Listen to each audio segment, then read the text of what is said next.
Ang ulat tungkol sa muling pagsisilbi ng Warrant of Arrest ng National Bureau of Investigation, NBI, Region 11 laban kay Apollo Quiboloy, founder ng Kingdom of Jesus Christ, KOJC, ay naglalaman ng seryosong mga detalye ukol sa mga patuloy na pagsisikap ng mga autoridad na ipatupad ang batas. Bagamat naisagawa ang operasyon noong Agosto 2024, hindi pa rin matagumpay na naaresto si Quiboloy na humaharap sa mga mabibigat na akusasyon. Si Apollo Quiboloy ay isang kilalang relihiyosong leader na may malaking impluwensya sa Pilipinas at ibang bahagi ng mundo, lalo na sa mga miyembro ng kanyang simbahan.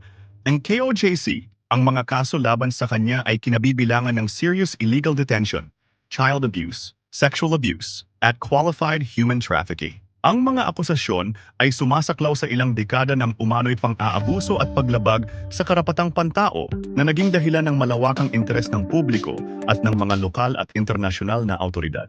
Ayon sa ulat, nagsagawa ang NBI Region 11 ng isa pang operasyon upang arestuhin si Quiboloy matapos makatanggap ng impormasyon na maaaring nasa kanyang property sa Barangay Tamayong, Calanan District, Davao City. Ang nasabing operasyon ay pinangunahan ng NBI kasama ang mga ahente ng Criminal Investigation and Detection Group, CIDG, sa kabila ng mataas na antas ng seguridad sa lugar at ang impluwensya ni Quiboloy sa rehiyon. Sa kabila ng kanilang masusing paghahanda, hindi nila natagpuan si Quiboloy sa lugar na iyon. Ang tanging nagawa ng NBI sa operasyon ay ang makipag-ugnayan sa abogado ni Quiboloy, si Kathleen K. Lorente, na tumanggap ng warrant of arrest para sa kanyang kliyente. Sa ganitong pagkakataon, ipinakita ng NBI ang kanilang patuloy na determinasyon na maipatupad ang batas sa kabila ng mga balakid na kanilang hinaharap.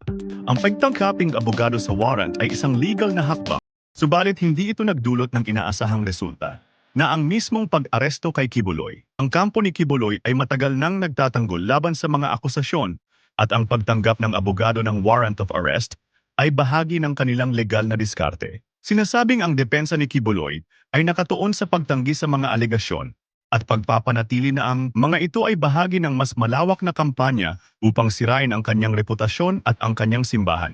Ang ganitong uri ng depensa ay karaniwang ginagamit sa mga kasong may mataas na profile, lalo na kapag ang akusado ay isang kilalang personalidad na may malakas na suporta mula sa kanyang mga tagasunod. Hindi maikakaila ang malawak na impluwensya ni Quiboloy sa kanyang mga tagasunod at sa kanyang komunidad.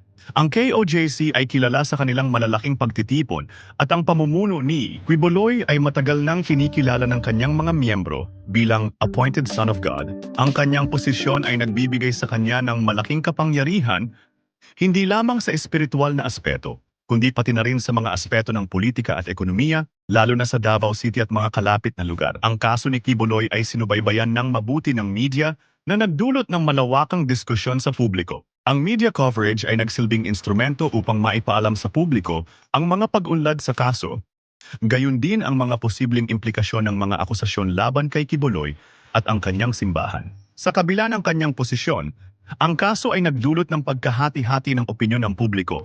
May mga nagtatanggol kay Quiboloy, habang ang iba ay nananawagan ng hustisya para sa mga biktima ng umano'y pang-aabus. Ang muling pagsisilbi ng warrant of arrest ng NBI laban kay Apollo Quiboloy ay nagpakita ng patuloy na determinasyon ng mga autoridad na maipatupad ang batas. Bagaman bigo ang operasyon na ito, patuloy ang investigasyon at paghahanap kay Quiboloy. At inaasahan na ang kaso ay magpapatuloy sa korte. Ang mga susunod na hakbang ng NBI at ang depensa ni Quiboloy ay magiging kritikal sa kung paano uunlad ang kasong ito at kung paano ito haharapin sa legal na sistema ng Pilipinas.